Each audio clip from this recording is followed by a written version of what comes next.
Mweshi, shida habari yako? Njoro koro. Kuna mnagani? How are you, sir?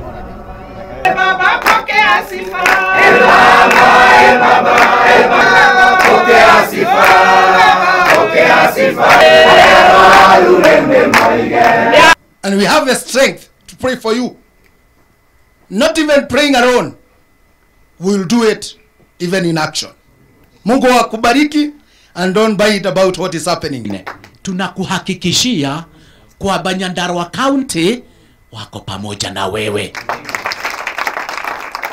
Kila tunapoketi na kusungumza pamoja na kuhesabu mambo unayoyafanya bila kuangalia makelele yaliyo nyuma yako, walenga mbele tu. Mimi nawaomba kama viongozi wetu wa dini, mtusaidie katika harakati yetu ya kuunganisha Wakenya, tuwe na umoja, tuwe na undugu, tuwe na ushirikiano, ndio tuweze kushughulikia mambo yetu ya maendeleo. Mtusaidie katika mambo ya Big Four.